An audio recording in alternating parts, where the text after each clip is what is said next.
Oops. There we go. Didn't take too long. Excuse me, Tom. Right ahead. So this is kind of my annual update, and unfortunately this year it's not as much fun as it was last year, not as good as it was last year. So I'll just go through it. All right.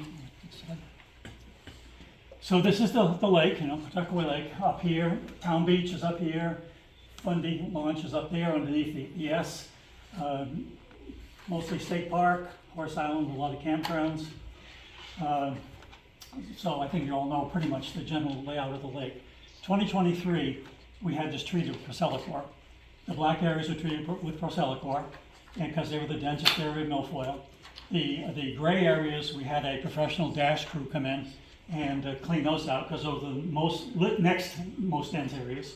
And then the red areas all had milfoil. You can see all the little coves and whatnot had milfoil in them, but they were not dense enough for the DES to approve us to, have a grant to remove milfoil from those areas. So we did that with our own volunteer milfoil team.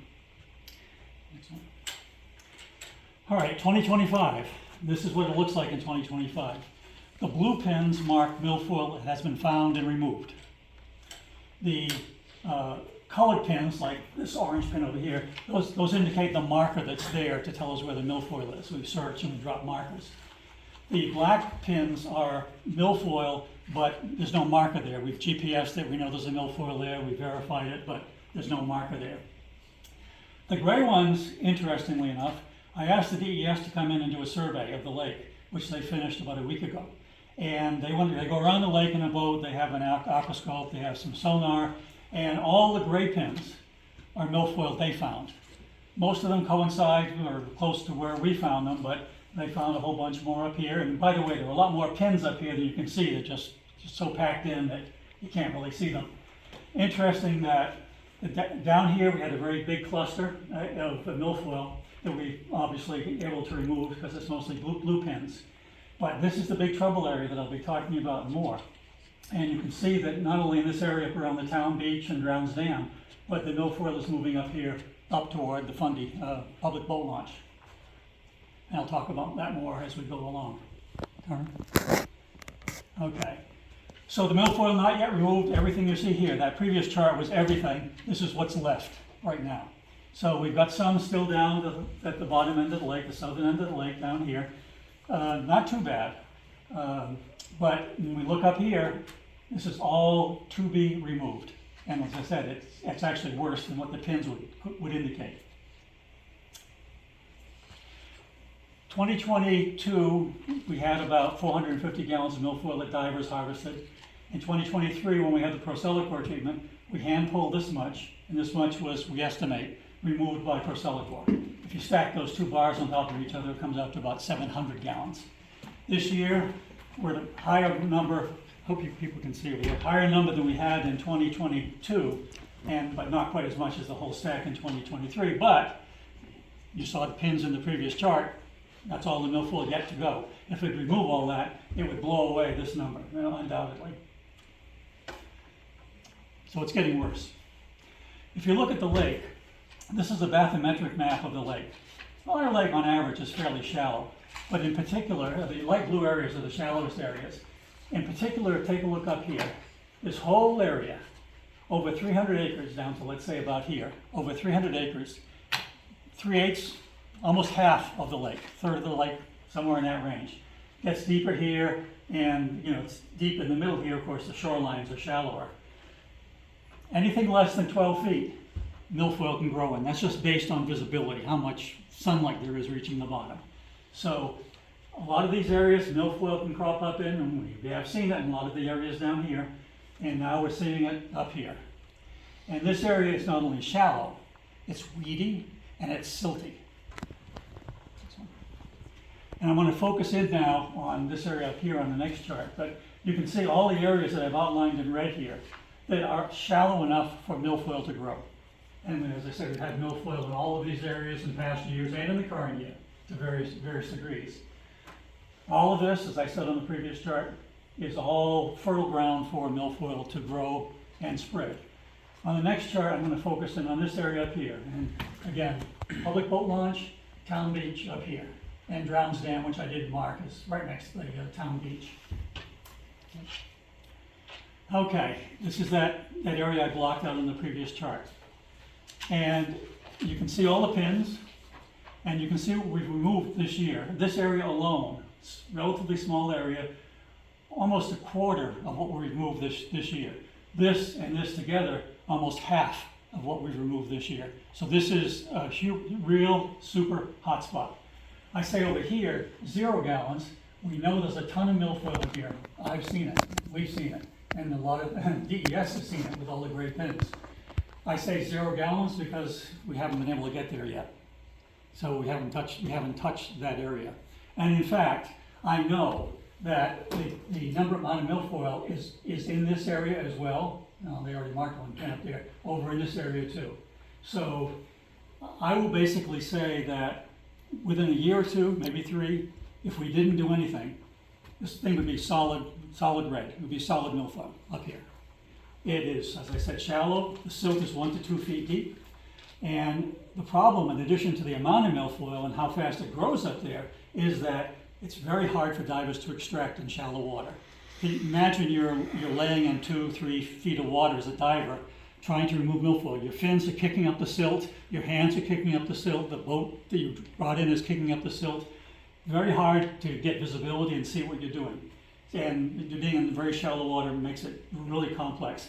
In addition, the milfoil kind of splays out when it's in shallow water, and you can't get into it, get the roots out. When it's standing up vertically, it's much easier to find the roots of the plant. So it makes it doubly difficult. I also say that up there, the public boat launch, which is just off the map, is the major traffic channel for boats coming into the lake. That's where almost probably 90% of the transient day-use boaters come into the lake. Obviously, there are some come into the state park and use the canoe launch, but this is where all the transient powerboats come. Powerboat, and by the way, it's a very popular, because it's weedy, a very popular fishing area. Tremendous amount of traffic in there. So between the fishermen, I don't want to indict fishermen, it's just a natural consequence of throwing a hook in the water or having a prop up there. But I don't want to indict them, but with all the boat traffic coming through here, and by the way, there were over 6,000 Lake Coast inspections in Fundy, up at the Lake Fundy boat launch this year. It's, I believe, the busiest boat launch in the state. So imagine all these powerboats coming through here with the milfoil, fishermen fishing up here. It will fragment the milfoil and it will just spread. Not only is it shallow and silty, perfect conditions for milfoil, but all the boat traffic in there is just going to chop up the milfoil and spread it right all out everywhere. So that makes this area it will be a tremendous hotspot, and it is already. So what are we doing about it? Well, our volunteer milfoil team keeps searching and marking and extracting to the limit of our resources. This year we put in over 720 volunteer hours, and that doesn't include the weed watchers on the lake. That's just the milfoil search team and the milfoil extraction team. And this year, because we didn't have enough volunteer resource to get through it all, we did have to hire some professional divers to remove milfoil that was beyond our volunteer resource to do so. And we have a volunteer weed control diver, guy who's sitting right here. Some of you probably know Jamie. He spent hundreds of hours building a dash boat to remove milfoil with more productivity and with less regrowth. And there was a GoFundMe page, and lake residents have contributed to help defray the costs. And if you don't remember, dash boat is a way of, it's a diver-assisted suction harvesting boat. So a diver takes a hose down, the diver still has to hand pull the milfoil from under the water, but instead of bagging it, it goes up the suction tube onto the boat. It reduces the amount of silt, it helps the productivity, and it helps the efficiency of the divers as well. So those are all the things we have been doing and are now doing to help try to keep this under control. So record amount of milfoil removed this year. A lot was found in the southern end of the lake, and we didn't have quite enough volunteer resources to remove it. You saw the pins at the southern end of the lake, still milfoil there. And we're 100% occupied largely with the south end of the lake, trying to keep it under control, because that gets a lot of traffic as well. We utilize some paid divers, but this is the big problem that I tried to outline. Up in the northern end of the lake, up in Fundy, the whole northern end of the lake is at risk. if you remember that bathymetric map, all the way down for the third of the lake, that's all very much at risk with this milfoil spread up at the northern end of the lake. We don't have the resources to fully survey or remove the milfoil up there.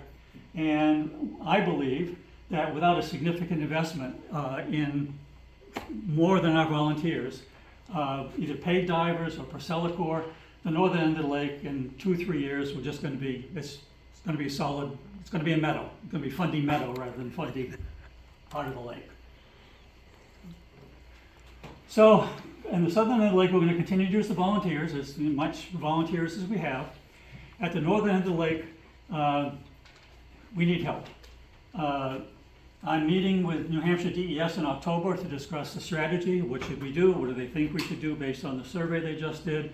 What are they going to recommend in terms of where our focus should be, whether they recommend professional divers or Procelicor or perhaps something else. And so it's going to cost money to do that. I've applied for a grant from New Hampshire DES. It was due in mid-September, and we'll have to see how that goes. We don't know. We won't know until early next year. I'm here obviously with the thought that we will need some help from the town with their invasive species fund, looking for some help there for funding. The PLIA will contribute funds as well. I'm applying for a grant at the Lamprey River Advisory Committee. They have a grant mechanism. It's not at all clear whether the grants they give are going to be applicable to what we're trying to do here, but they said apply anyway, and they'll see how it goes. That grant would be limited to a maximum of $7,500.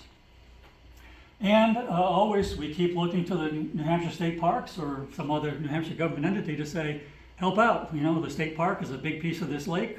What are you guys doing to help us? We can't do it by ourselves. So far, not much luck there. I've been told in the past that when it starts impacting the park revenue, then we'll get interested in helping out. But until then, well, we keep trying. We'll keep trying on that. So what does it look like? I'm making lots of assumptions here. I'm assuming, remember those 3 shaded areas and the periphery? That's about 50 acres.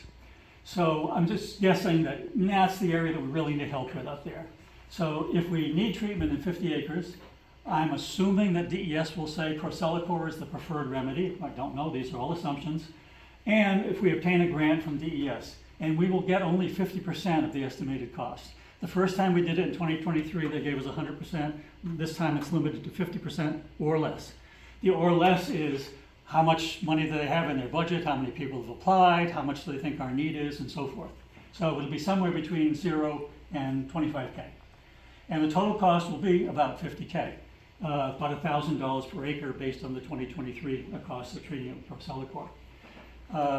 What we think is, again, a lot of assumptions here. What we think is, if it does turn out to be 50K, these assumptions are true, we would come back and ask you, not asking you tonight, but we come back and ask you, once we understand these assumptions up here, we would ask you to release about more or less $15,000 from the fund. And we may ask for more, we may ask for less, depending on all these other factors. I don't know.